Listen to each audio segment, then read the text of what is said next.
This is Ren Alcantara, Editor-at-Large at Gadgets Magazine. Hello and welcome to another episode of Gadgets TV. We're here to deliver the most relevant topics in tech, lifestyle, and motoring so you can stay up to date with the latest news all in one place. First off, we take a look at the world of tech in Circuit Break. In tech news, experts see the pandemic accelerating the adoption of artificial intelligence solutions in customer service as consumer behaviors change in response to the global crisis. TELUS International Vice President for Digital Solutions, Nalkumar R.S., said the pandemic has fast-tracked the adoption of AI chatbots as people begin to move away from accessing customer services through voice calls. The AI solution can improve the customer experience and operational efficiency with human-like conversational AI that understands Filipino, English, and Taglish. It gives customers 24/7 access to immediate conversational self-service, while more complex issues are seamlessly handed off to human agents. This empowers human agents by providing them with continuous support during calls by identifying intent and providing them with real-time, step-by-step assistance. The solution also uses natural language processing to identify call drivers and sentiment, helping contact center managers learn more about customer interactions to improve call outcomes. The World Wildlife Fund for Nature, or WWF-Philippines, together with GCASH, stand poised to plant some 20,000 seedlings across IPO Watershed. The activities are part of WWF-Philippines' Forests for Water project, which seeks to rehabilitate IPO Watershed. The watershed, located in Norzagaray, Bulacan, supplies 96% of the water for Metro Manila. Threats such as erosion and illegal and destructive practices still threaten parts of the watershed, however. WWF-Philippines partner and fintech powerhouse GCASH has supported the Forests for Water project since June 2019. Through their program GCASH Forest, they hope to plant 365,000 seedlings across the country, with 120,000 committed to the slopes of IPO Watershed. Despite the pandemic, WWF-Philippines is committed to planting all 20,000 seedlings within the year. Restrictions imposed in response to COVID-19 have made it difficult to continue with the tree planting activities, however. The conservation organization is currently exploring ways to proceed without endangering their staff. Both GCASH and WWF-Philippines have also prioritized the safety and well-being of the communities of IPO Watershed. There have been no cases in IPO Watershed so far. Both organizations are currently working on protocols that will allow forest rehabilitation work to continue without endangering local communities. That's it for tech. Now let's take a pit stop and see what's going on in the world of mobility.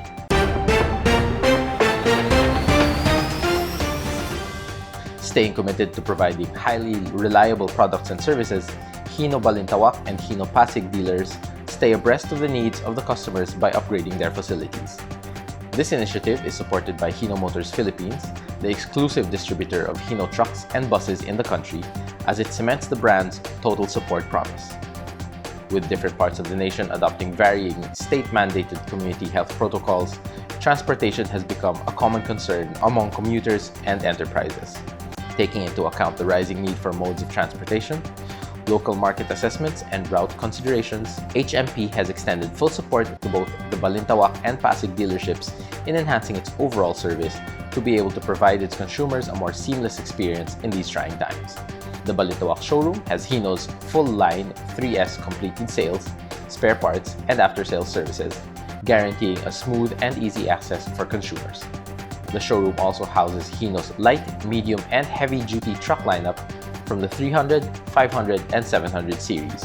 To enable more customers to access HINO's 3S offering, HINO Pasig has moved to number 80 E. Rodriguez Jr. Avenue, Barangay Ugong Norte, Quezon City, a few kilometers away from its previous number 100 E. Rodriguez Avenue location. The Pasig dealership is housed in a 4,940 square meter property, providing a bigger space for the light, medium, and heavy-duty trucks and the mini, midi, and big buses on display. The branch was also recognized as HINO's 2017 Dealer of the Year because of aggressive and innovative sales programs and continuous, stable, dynamic, and seamless business operations. In other motoring news, ISUZU Philippines Corporation, or IPC, announced on September 1 that the company was able to achieve its 300,000 unit sales milestone within its August selling month. One of the country's leading vehicle manufacturers, IPC sold a total of 300,133 units by the end of its selling period last month, amidst the decrease in sales volume since the beginning of the community quarantine in March.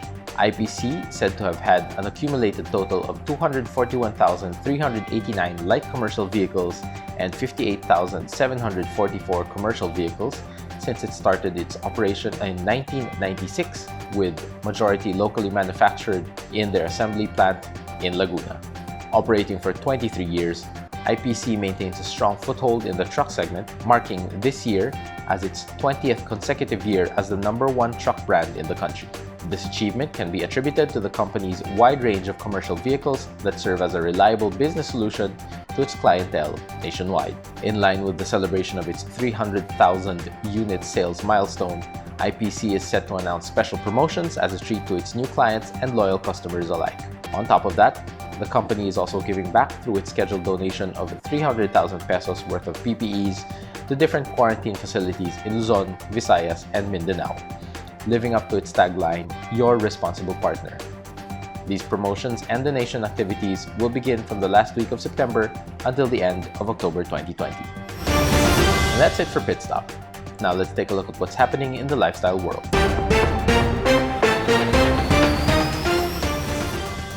In lifestyle news, PRU Life UK, in partnership with Prudence Foundation and Junior Achievement Philippines, is bringing financial literacy to every household through Cha-Ching Kids at Home, Financial Literacy Basics for Filipino Families. The free public webinar, taking place on September the 12th, 2020 at 2 p.m. via Zoom, invites parents and their children aged 7 to 12 years old to participate and learn basic money management skills. The webinar will be hosted by lifestyle and children's TV presenter Tony Petgaba and PRU Life UK's own Mary Jane Pangan. It will also feature 2 education and finance experts as guest speakers. Dr. Quina Lee Chua, a multi-award-winning mathematics and psychology professor and the author of Study Smart, What Parents, Students, and Teachers Should Know, will lead the session introducing money concept to kids and share tips with parents on how to teach their children about financial matters. Joining her will be Dr. Mary Joy Abakin, the founder of Multiple Intelligence International School and author of 8 Simple Secrets to Raising Entrepreneurs. She will discuss different ways to develop the entrepreneurial skills of children in her session, Start Them Young, Instilling the Financial Growth Mindset to Kids. To make the webinar even more exciting, the event will also feature interactive money-related games and special prizes for children. In other lifestyle news, the COVID-19 era has changed the way professionals work, learn, and do business. Functions that once were traditionally face-to-face are now taking place across the digital space. This requires professionals to possess both the necessary digital skills and soft skills required to work, collaborate, and manage teams remotely. LinkedIn's data shows that professionals around the world have undertaken their learning journey in this regard seriously. In fact, hours spent learning on LinkedIn Learning this July 2020 is 3 times the amount in July 2019. LinkedIn's 3rd annual Most Popular Courses list rounds up the top courses taken most by LinkedIn members in the past year from July 2019 to June 2020 and offers insight into topics that are top of mind for professionals today. The top 10 most popular courses are as follows: Time Management, Working from Home, Strategic Thinking, Remote Work Foundations, Learning Python, Developing Your Emotional Intelligence, Excel 2016 Essential Training, Excel Essential Training for Office 365, Communicating with Confidence, Cert Prep, Project Management Professional, Project Management Foundations. The list reflects an interest in both digital skills and soft skills. It's worth noting that 5 out of 10 of these courses focus on soft skills. In fact, the number of people using LinkedIn to learn soft skills doubled in the past year, growing at an even faster rate than those learning hard skills. LinkedIn's data shows that the Philippines is one of the leading regions for growth in remote job postings, along with Australia and New Zealand. The top remote jobs in the Philippines are freelance writer, data encoder, accountant, data entry clerk, and technical support engineer. And that's it for this installment of Gadgets Magazine TV, your regular rundown of the latest news and features in the world of tech, lifestyle, and motoring. Catch us online on Facebook, YouTube, and the Gadgets Magazine website. See you next time.